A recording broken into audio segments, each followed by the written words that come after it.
tardes para todos. Ahí escuchaba a Sandy mientras que hablaba de Punta de Cana. Me reía porque yo lo encontré delicioso. Así que las diferencias, ¿no? Entre alguien acostumbrado a lo tropical y ustedes acostumbrados al frío. Pero bueno, como decía Amanda, Andrés, mi nombre es Dionisio Viana, yo soy colombiano, así que sabrán todos los futboleros que no fue una buena fecha para mí, pero contento de estar aquí con ustedes, de poder disfrutar este tiempo. También contento ayer con Vidal y sus expresiones futbolísticas, ¿no? Tengo dos hijos chilenos, así que eso también me alegra por ellos. Les gusta sentarse, dicen que ellos son de Chile. Yo les digo, ustedes son uruguayos, colombianos, chilenos, y ellos dicen, no, somos chilenos, ¿no? Así que, bueno, feliz de compartir con ustedes, pero no siendo más, yo creo que vamos a introducirnos al tema. Me hicieron algunas advertencias que no era una predicación y que tampoco una temática larga, sino que la idea es que pudiéramos interactuar en algunas cosas.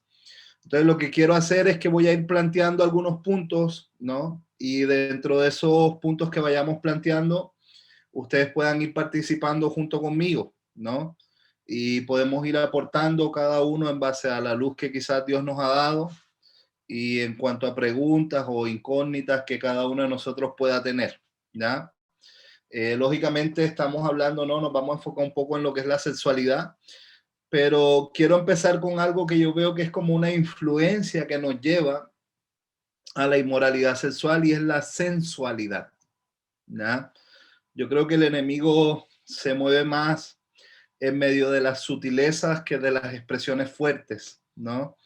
Y creo que las expresiones fuertes llegan como resultado de las sutilezas con las que nosotros vamos transando en nuestra vida.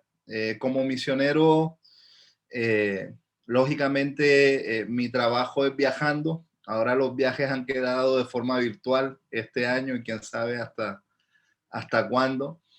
Pero eso me ha implicado estar en diferentes lugares, diferentes culturas, con diferentes personas, diferentes creencias, ¿no? En algunos lugares aún creencias donde pastores practicaban la poligamia, ¿no? Entonces era como muy fuerte, ¿no? Diferenciar entre la cultura y la Biblia, ¿no? O sea, ¿qué dice la palabra y qué dice la cultura? Y para algunas personas a veces es más fuerte lo tribal, lo ancestral, que lo bíblico. Entonces todo esto producía como una contrariedad y también sutilmente se iba moviendo este tema de la sensualidad, pero la sensualidad también producía cierto tipo de inmoralidad y esta inmoralidad también hacía que tú te encontraras con cierto tipo de situaciones, ¿no? Por ejemplo, alguien que toca tu puerta, insinuaciones de diferentes tipos, ¿no? Entonces, lógicamente había que andar bien cubierto, ¿no? En algunos de estos lugares. Pero creo que para una persona que ya ha cedido a las sutilezas, es más fácil caer cuando llega la gran tentación. Pero cuando nosotros nos mantenemos firmes dentro de las sutilezas, creo que nuestro carácter está fortalecido para enfrentar cierto tipo de situaciones. Entonces creo que en el área de la sexualidad, una de las sutilezas que nosotros tenemos que enfrentar hoy en día es la sensualidad, ¿no? Y cuánto de la sensualidad a nosotros nos rodea. Creo que hoy en día y ahora que se está viniendo el verano, hay muchas expresiones, ¿no? De lo que es la sensualidad. Pero quiero que vayamos a Primera de Tesalonicenses, capítulo 4. Si quieren, pueden poner ahí del verso 1 al 8. Primera de Tesalonicenses 4, del 1 al 8. Voy a parafrasearlo un poco, ¿ya? Para no leerlo en su totalidad. Pero a partir del verso 1 dice en la parte B, que de la manera que aprendiste de nosotros, como os conviene conducirse y agradar a Dios. Ya vemos que nos está planteando un sistema de conducta que agrade a Dios. ¿Ya? Y luego en el verso 3 dice, Pues la voluntad de Dios es nuestra santificación, que se aparten de la fornicación. ¿Ya? Entonces vemos que primero hay un llamado a ciertas conductas y luego nos muestra algunas de las conductas que nos alejan, ¿no? De este llamado a agradar a Dios. Y nos invita a un proceso de santificación, y en este proceso de santificación nos invita a apartarnos de algunas cosas. Aquí menciona la fornicación porque es una problemática que están teniendo en vivo y en directo, ¿no?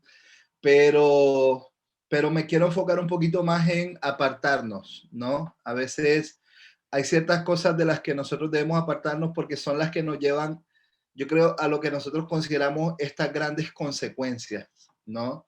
Entonces, aquí la pregunta sería, ¿cuáles son aquellas cosas cercanas en tu vida que tú identificas como una zona de peligro? ¿Ya? Y creo que eso pueden dejarlo por ahí escrito como una preguntita a tratar. ¿Cuáles son aquellas cosas que para ti son cercanas y que pueden ser una zona de peligro en tu vida? ¿Ya? Luego en el verso 4 dice, cada uno de ustedes sepa tener su propia esposa en santidad y honor. Es interesante porque está haciendo un llamado dentro del matrimonio a la práctica de la santidad y la honra, ¿no? Y viene hablando de sexualidad. Y en el verso 5 dice, no en pasión de concupiscencia como los gentiles que no conocen a Dios, ¿no? Entonces, ¿cuáles eran las prácticas de los gentiles que ellos introducían dentro del matrimonio y que estas prácticas eran prácticas de concupiscencia? Creo que ahí nos deja algunas cositas para pensar, ¿no? A veces escuchamos frases como en el matrimonio todo vale, ¿ya? También escuchamos frases como tu mujer en la calle es una dama, pero en la casa, y utilizan un término y una expresión bastante fea, ¿no? Pero si te das cuenta, la Biblia nos llama a traer honra fuera y dentro de casa. Creo que muchas de estas pasiones de concupiscencia hacia los gentiles, lógicamente están ligadas a algunas situaciones de idolatría. Acuérdate que los gentiles tenían ciertas prácticas idólatras que tenían que ver con la adoración a ciertos dioses, y muchos de los rituales de adoración a estos baales o a estos dioses que ellos adoraban o diosas en algunos casos más fuertemente en este tiempo, ya como Diana, Temea, Temisa, dependiendo la cultura en la que se encontraran, pero muchas de las costumbres tenían que ver con inmoralidad sexual, ¿no? Con perversión, orgías, cierto tipo de prácticas. No sé qué tanto me puedo explayar aquí, porque tengo entendido que esto lo están grabando, ¿ya? Así que voy a acudir a la prudencia, pero cierto tipo de prácticas muy inmorales que representaban un ritual de adoración, ¿ya? Entonces, por eso es que Pablo en Romanos 1 hace un planteamiento primero enfocado en la idolatría, aves, cuadrúpedos, reptiles, y después tú vas a ver que a partir del verso 15 en adelante, del 18 en adelante, él se va a enfocar en la inmoralidad sexual, pero primero nos muestra el trasfondo de los baales a los que se adoraba a través de la inmoralidad sexual. Entonces, aquí cuando nos está diciendo, no en esta pasión de concupiscencia como los gentiles, no traigan esos rituales al lecho, ¿ya? Y la Biblia nos llama, ¿no? A este lecho sin mancilla. Y parece que no mancillar el lecho no solo hablaba de la menstruación, ¿no? Sino que también hablaba de algunos procesos que tenían que ver con idolatría, ¿ya? Entonces, el verso 6 dice, ninguno agravie ni engañe en nada a su hermano, ¿ya? Y sigue, ¿no? Pero me quiero enfocar aquí en lo que es la palabra engaño, porque creo que es una de las cosas que ha generado cierto tipo de heridas en nuestros corazones cuando vivimos algunos procesos de engaño, algunos procesos de dolor. Y normalmente estos procesos de dolor generan mucha desconfianza, ¿no? Y la desconfianza es contraria al amor, ¿ya? Y aquí quiero plantear una segunda pregunta. ¿ya? Para que después la vayamos tocando. ¿Cuántos hemos vivido procesos de engaño, ¿no? Y consideramos nos afectaron en nuestra área de confianza, ¿ya? Ya sea hacia las mujeres o hacia los hombres, como tú lo quieras interpretar, ¿ya? Y finalmente, el verso 7 dice, no nos ha llamado Dios a inmundicia, sino a santificación, ¿ya?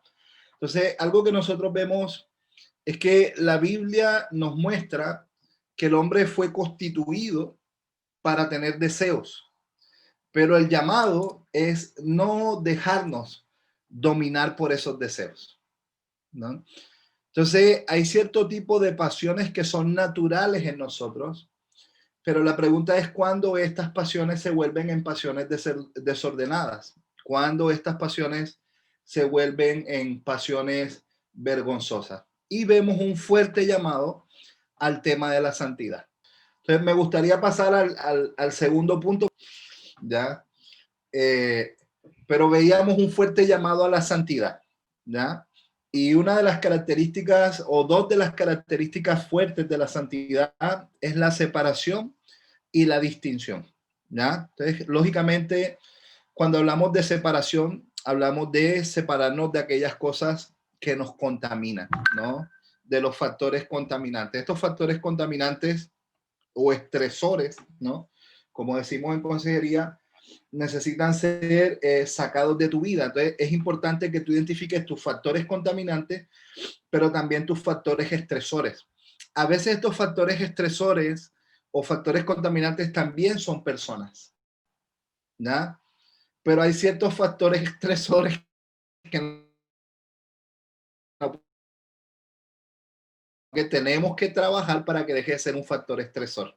¿Me voy a entender? O sea, si mi esposa se convierte en un factor estresor, yo no puedo quitarla de mi vida. Tengo que trabajar para que deje de ser un factor estresor, ¿ya? Entonces, pero hay otras cosas que sí nosotros podemos eliminarlas, ¿no? Cierto tipo de contactos, cierto tipo de relaciones con cosas, con tecnología, con diferentes cosas que para nosotros no nos permiten ser distintos, no tener esta distinción. Y cuando hablamos de distinción, hablamos de resaltar por vivir principios. Entonces, ¿cuáles son estos principios que no estoy viviendo y que no me permiten resaltar? ¿Ya? Otra de las características fuertes de la santidad es que aquí nosotros necesitamos acatar y depender, ¿no? Para alcanzar la santidad nosotros necesitamos acatar y depender. ¿Qué acatamos? Los principios establecidos en la palabra. ¿Y de qué necesitamos depender? De lo que Dios tiene para ti, ¿ya? Creo que uno de las grandes problemáticas es no estar donde Dios quiere que estés, ¿ya? A veces nosotros decimos que dependemos de Dios, pero tomamos decisiones independientes de Dios. Tomamos decisiones separados de Dios. Y somos muy buenos para involucrarlo en la consecuencia. No sé si te ha pasado, pero tomas una decisión, te va mal, y cuando te va mal involucras a Dios en la consecuencia de la decisión. Señor, ayúdame, Padre, ten misericordia. Pero en el momento de la toma de decisión no le preguntaste si era su voluntad, si era la persona, ¿no? Sino que muchas veces nos vemos cegados por la emoción, ¿no? Y no nos vamos en pos de la voluntad de Dios. Entonces, donde hay santidad, normalmente hay transparencia, ¿ya? Y para nosotros es muy importante vivir vidas transparentes, porque en el momento en que empezamos a esconder, esto nos empieza a llenar de orgullo, ¿no? Y el orgullo es muy contrario a la santidad. Pero cuando yo mencionaba esto de no estar donde Dios quiere que estés, es que no estar donde Dios quiere que estés te lleva a zonas de peligro. Si tú te das cuenta, David vuelve al palacio, pero por ley no era el deber del rey. O sea, el deber del rey era estar en el campo de batalla. Aunque él no estuviera en la pelea, ¿me entiendes? Aunque estuviera en la tienda, o sea, en el campamento, pero él debía estar allí. Era él quien emitía este mensaje que alonaba a los soldados, ¿no? Era él que recordaba el por qué estábamos peleando, pero él decide darse un merecimiento. No sé cuántos de ustedes alguna vez han dicho, me merezco unas vacaciones, ¿no? Ahorita que hablaban de Punta Cana, yo me acordaba de tantos lugares, pero muchas veces nosotros caemos en esto de los merecimientos. Yo me merezco esto. Y si te das cuenta, David creyó merecer un descanso, pero salir de donde él tenía que estar se convirtió en una zona de peligro. Entonces, aquí nosotros debemos preguntarnos cuáles son estos lugares donde debemos estar y no nos estamos acercando, sino que nos estamos alejando. ¿Mm? Porque hay lugares que nos ponen en una zona de riesgo. Hay personas que nos ponen en una zona de riesgo. Hay cierto tipo de relacionamientos que nos ponen en una zona de riesgo. Hay cierto tipo de contactos en las redes que nos ponen en una zona de riesgo. Entonces, ¿cuáles son estas situaciones, cosas o personas que te acercan a Dios y cuáles son las que te ponen en una zona de riesgo? ¿Ya? Y otra de las características fuertes de la santidad, bueno, viene de la palabra hebrea Gadash, ¿ya? Y una de las definiciones de esta palabra es separación y la otra es brillo, separarte de lo que te contamina, ¿no? Separarte del pecado. Y el brillo también tiene que ver con distinción. Es interesante porque aquí me gusta aplicar este término chileno, ¿no? Donde sin santidad no tienes ni un brillo, ¿no? Y encaja perfecto, porque la santidad produce un brillo en tu vida, algo muy especial. Y quiero compartir un pequeño testimonio, ¿ya? Y de aquí es posible que surja alguna pregunta, ¿ya? Pero cuando yo recién me convertí al cristianismo, yo venía de una vida fuerte de vínculos con narcotráfico y todo lo que esa vida involucra, ¿no? El desorden que se vive en esos ambientes, en esos medios. Y cuando yo me convierto, yo tengo un encuentro muy profundo con Dios. Quizás más adelante les comparto un poquito más de eso. Pero este encuentro produjo un cambio radical en mi vida, muy radical, ¿no? Cuando te digo radical, es que hasta un día viernes yo era una persona consumidora de cocaína, cigarrillo, pornografía, fornicación, inmoralidad, robo, delincuencia, todo lo que involucra esta vida, ¿no? Y el lunes ya yo era otra persona. Y, y, y, y, y todo esto yo lo pude dejar después de un encuentro con Dios. Yo sé que suena un poco irreal, ¿ya? Pero el encuentro fue tan profundo que yo nunca más pude ser el mismo. Y a lo que voy con esto es que yo creo que nosotros necesitamos anhelar tener estos encuentros transformadores en la presencia de Dios. Eso no significa que no volví a luchar. Después de 2 años tuve recaídas, ¿ya? Tuve luchas, tuve conflictos y eso fue lo que me trajo a Chile. Yo vine a Chile para ser restaurado, ¿ya? Pero a lo que voy es que un encuentro con Dios te da ese impulso, ¿no? Para empezar un nuevo proceso. Y creo que cuando la palabra nos dice que Jesús se encuentra con María Magdalena, de quien había expulsado 7 demonios, es interesante porque el autor se preocupa por decir de quien había expulsado 7 demonios. Y si te das cuenta, es el primer encuentro de un Cristo resucitado con una persona, bueno, especialmente con una mujer. Para la cultura esto es fuerte, ¿no? Sabemos que para los judíos la mujer tenía un valor muy por debajeado de forma cultural. Entonces, que su primer encuentro sea con una mujer nos habla de la importancia que tenía la mujer en el ministerio de Jesús y su intención de redimirla desde la cultura. Por eso en Mateo tú te vas a encontrar con una genealogía judía que menciona mujeres. O sea, esto no era válido, ¿ya? Pero nosotros vemos que Jesús se preocupa por redimir el valor de la mujer dentro de la cultura, entre otras cosas, pero eso es otro tema.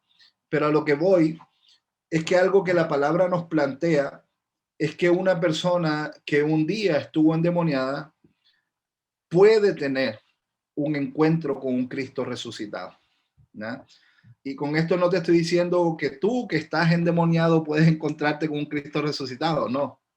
Lo que te estoy diciendo es que las luchas que han habido en nuestra vida no son un impedimento para encontrarnos con este Cristo resucitado. Y este Cristo resucitado produce transformación. Entonces, cuando hablamos de sensualidad, ¿ya? Yo creo que la sensualidad es algo que poco a poco nos lleva a abrir puertas, ¿ya? Hacia la inmoralidad sexual. Entonces, para mí no es tan fuerte el hecho de que se te presenten grandes tentaciones, porque si tú tienes un cimiento sólido frente a las grandes tentaciones, es muy posible que tú huyas, ¿ya? Es muy posible que tú no caigas. He tenido que vivir situaciones en aeropuertos, situaciones en países, ¿ya? Y es raro que un hombre de Dios caiga en este tipo de situaciones, al menos que ya tú vengas luchando con la sensualidad. Entonces, en la mayoría de líderes y pastores con los que he trabajado que han caído en esta área de la inmoralidad sexual, en su mayoría hubo un descuido. Y este descuido comenzó con pequeñas cosas, ¿ya?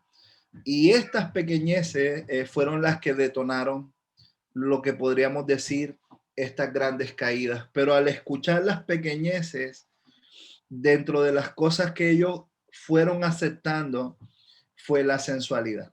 O sea, darle espacio a ciertas miradas, darle espacio a ciertos programas, darle espacio a ciertos lugares y darle espacio a ciertas personas que finalmente fueron las personas con las que tuvieron esas caídas, ¿ya? Entonces, a Satanás no le interesa tanto el comienzo de un ministerio, ¿no? O sea, ahora que Josué compartía, ¿no? Estoy en esto con los jóvenes y todo esto. Mira, a Satanás no le importa tanto el comienzo de un ministerio. Lo que le interesa a él realmente es cómo termina. Porque hay ministerios que han comenzado muy bien, pero han terminado muy mal. Y esto ha dañado a muchas personas. Y lamentablemente mucho de esto tiene que ver con la inmoralidad sexual. Entonces, para terminar bien, se requiere compromiso. Y si te das cuenta, nosotros en la iglesia hablamos de compromiso con Dios. Pero el compromiso requiere disciplina. ¿Me doy a entender? Ahora que Pato y Vero compartían, si tú te das cuenta, el perdón no es solo una expresión. No es solo decir te perdono y escojo perdonarte. No, es establecer disciplinas que me permitan vivir el perdón. De lo contrario, no lo voy a poder vivir.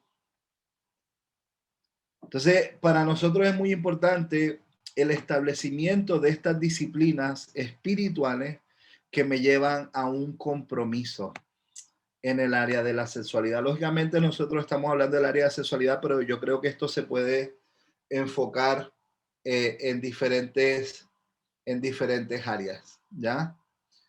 Y quiero que vayamos a Segunda de Samuel 12, Segunda de Samuel 12, verso 1. Ya de aquí nos vamos a la interacción, así que no se preocupe. Veo que Amanda ya me está haciendo cara. No. Pero en Segunda de Samuel 12, verso 1 dice, Jehová envió a Natán a David y viniendo él le dijo, había dos hombres en una ciudad, el uno rico y el otro pobre. Y creo que todos conocemos la historia, ¿no? De esta corderita y sabemos en qué termina esta historia. Yo creo que David no sabía que iba a ser confrontado por Natán. Sabemos que Natán le narra esta historia. David le dice, bueno, este hombre merece la muerte, ¿ya? Y Natán le dice, bueno, ese hombre eres tú. Y yo creo que cuando se trata de nosotros, todos anhelamos el perdón, ¿no? Así que creo que ahí cambia un poco la cosmovisión de David respecto a la situación. Pero creo que todos conocemos la historia. Entonces lo que yo me quiero enfocar, ¿no? Es que si tú te das cuenta, el David, ¿no? De segunda de Samuel 12, no es el mismo David de primera de Samuel 16. ¿Me doy a entender? El David de primera de Samuel 16, él es el David que recibe el arpa y que es un adorador, ¿no? Y el de segunda de Samuel, lamentablemente, es un hombre que se dejó llevar por su poder. ¿Mm? Sabemos que la palabra de un rey era ley y su caída con Betsabé, lógicamente, involucró la voluntad de David, no la voluntad de Dios, sino la voluntad de David, ¿no? Y sabemos que su palabra establecida, ¿no? Si no era respetada, la persona podía ser asesinada. Pero no me quiero enfocar tanto en esta historia, me quiero enfocar más en el arpa. ¿Por qué en el arpa? Porque la adoración es una de nuestras más grandes armas para la guerra espiritual, para combatir la sensualidad en nuestra vida. Y cuando hablo de adoración, no hablo solo de tiempos de alabanza, ¿no? Sino de adoptar un estilo de vida que es el reflejo de tu adoración.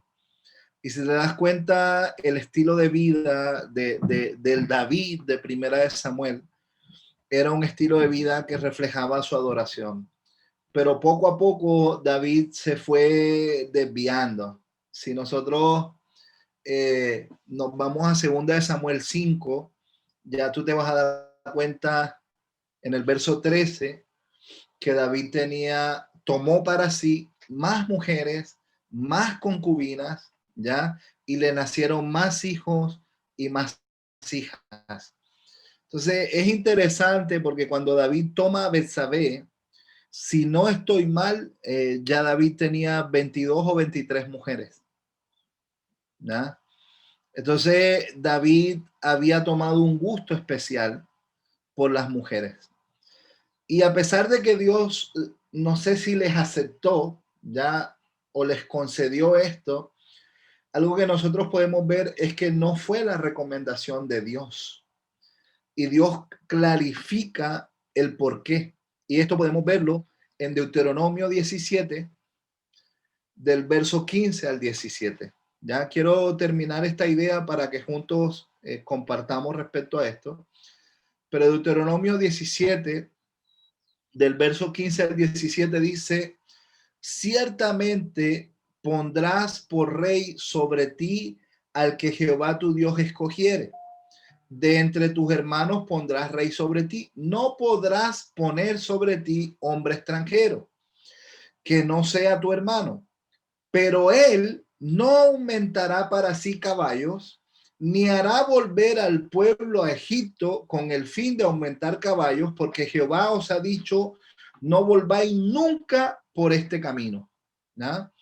Ni tomará para sí muchas mujeres, para que su corazón no se desvíe, ni plata ni oro amontonará para sí en abundancia. Entonces, aquí nosotros vemos la recomendación de Dios. Y es interesante porque era la característica de los faraones egipcios, o sea, de los reyes egipcios. Dentro de la cultura egipcia, el tener muchos caballos, muchas riquezas, muchas mujeres, eran señal de grandeza para el rey. Y Dios le está diciendo, en ustedes no debe ser así, ¿ya? Pero cuando menciona la parte de las mujeres, dice, ni tomará para sí muchas mujeres para que su corazón no se desvíe. Entonces, ¿cuáles son las cosas que desvían nuestro corazón?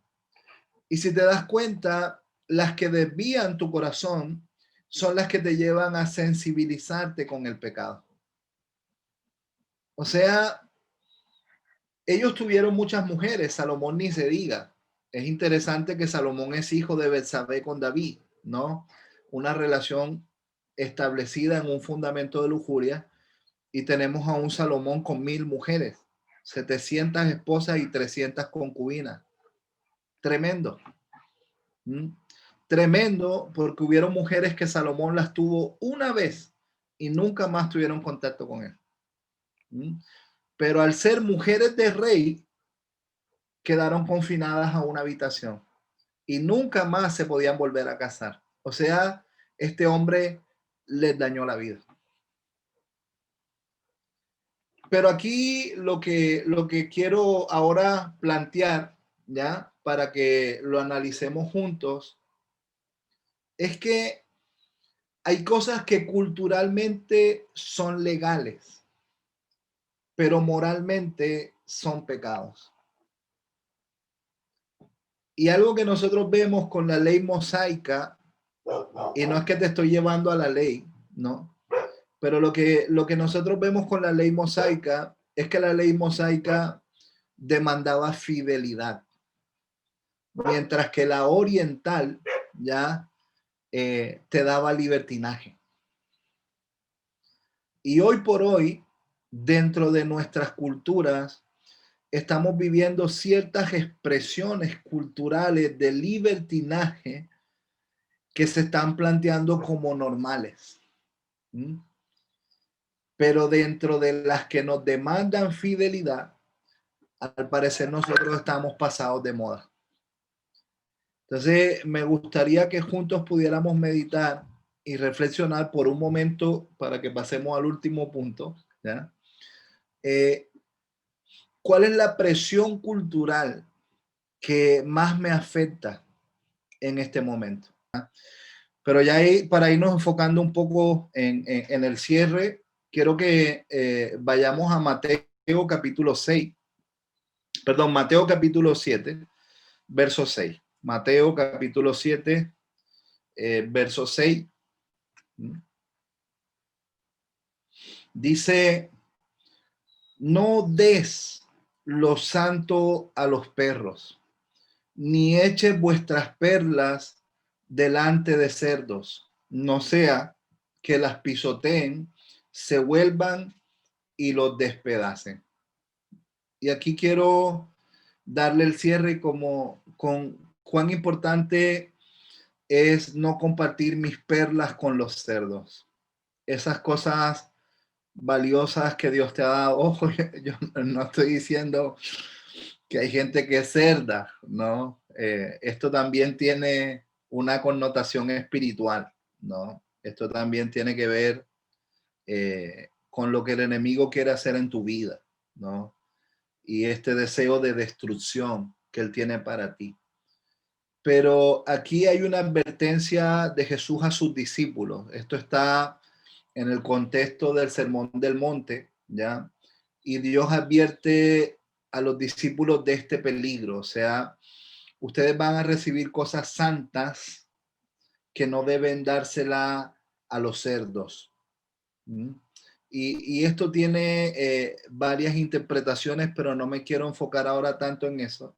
Quiero que nosotros más bien lo reflexionemos, ¿ya? Pero si es una advertencia bíblica, lo que yo te quiero preguntar es cuáles son estas cosas lindas que Dios te ha dado y que tú sientes que en algún momento se la diste a los cerdos. Entonces, cuando, no sé si es Sandy tu nombre, perdón. Sí, ya. Pero cuando Sandy compartía, ella decía, hubieron etapas de mi vida donde tuve que buscar mi valor en otros. ¿Me entiendes?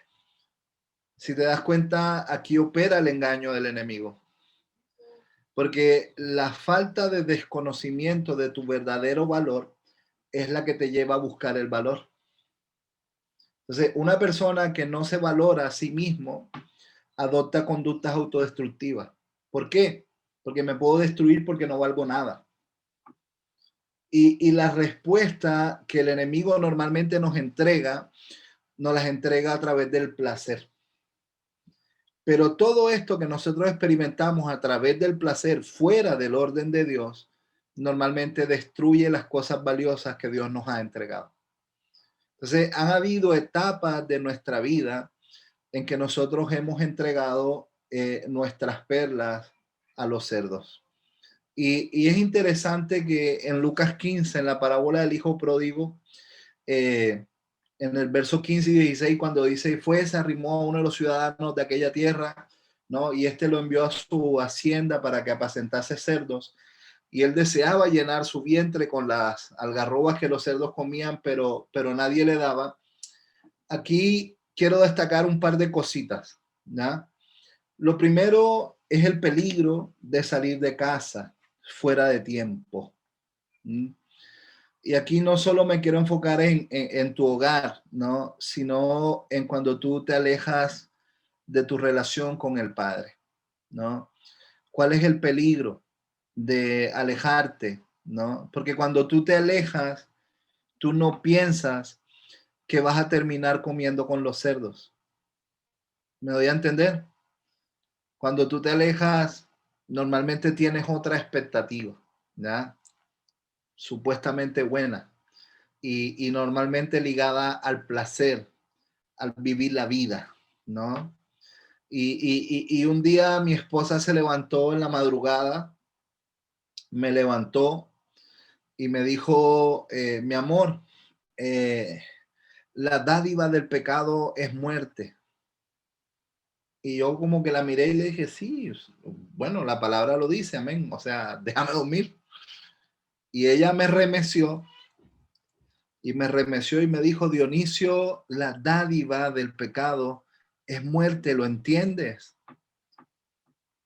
Sí, mi amor, la Biblia lo dice. Mira, si Dios te lo está revelando a ti, procésalo tú con Dios, pero a mí déjame dormir. ¿Sí? Y ella volvió y me insistió y me dijo, no, Dionisio, es que tú tienes que entender que la dádiva del pecado es muerte. Entonces, ¿cuál es el problema con el enemigo? Que el enemigo te ofrece el pecado como vida. Y la gente está convencida que al experimentar el placer fuera del orden de Dios, está viviendo sin entender que está muriendo. Entonces, para nosotros es muy importante reflexionar en qué es lo que nos lleva a la vida y qué es lo que nos lleva a la muerte. Entonces, cuando este joven sale de casa, él renuncia a la cobertura del padre. Y muchas veces nosotros somos como este joven. Nosotros salimos de la cobertura del padre para experimentar los placeres de este mundo. Y nos vamos en pos de la vida sin saber que estamos caminando un sendero de muerte. ¿Ya? Entonces, si tú te das cuenta, el enemigo ya nos lleva a una vida destructiva a través del placer. Pero como es placentero, no se ve destructivo. Y creo que este es uno de los grandes peligros de la sexualidad. Cuando tú empiezas a experimentar el placer y te cuesta verlo como algo destructivo porque crees que es natural. ¿Ya? Y con esta reflexión los quiero dejar. ¿Ya?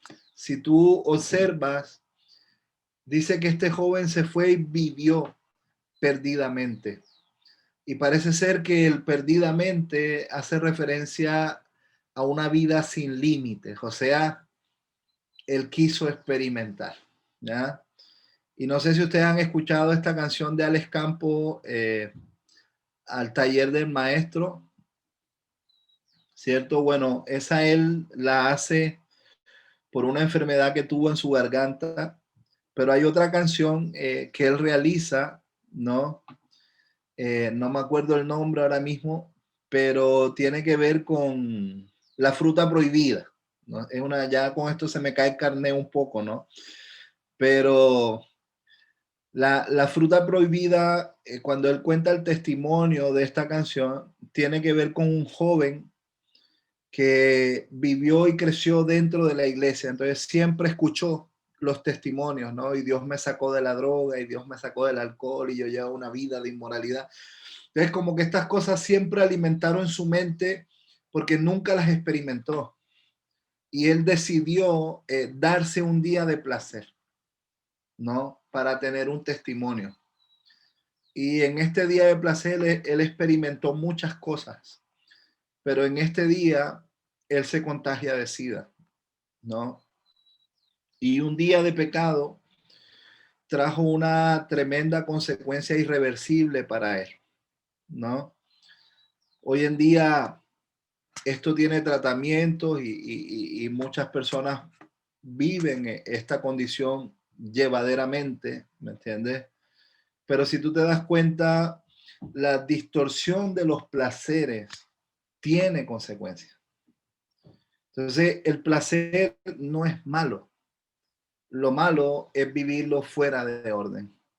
Y la invitación que yo te hago es buscar el orden de Dios. Amén. ¿Les parece bien si puedo orar? Papito, quiero darte gracias por esta instancia que tú nos regalas. Gracias por darnos esta oportunidad de compartir. Para mí era algo nuevo, así que, pero la verdad que fue lindo el tiempo, lo disfruté, el poder escuchar, el poder compartir. Gracias, gracias. Pero yo quiero orar, porque en cada uno de ellos tú has puesto cosas preciosas, has puesto cosas muy valiosas que no son para compartirlos con los cerdos. Hay cosas únicas, especiales, que tú has preservado para cosas muy especiales. Y yo quiero orar, ¿no? Por el verdadero concepto de valor propio, este sentido de identidad, el que ellos se puedan ver como tú los ves. Y que este sentido de verse como tú los ves le ayude a valorar sus perlas. Esto precioso que tú has puesto en cada uno de ellos. Esto especial que los hace únicos y que les da este sentido de valor, de identidad en sus vidas. Yo los bendigo y te doy gracias en el nombre de Cristo Jesús. Amén.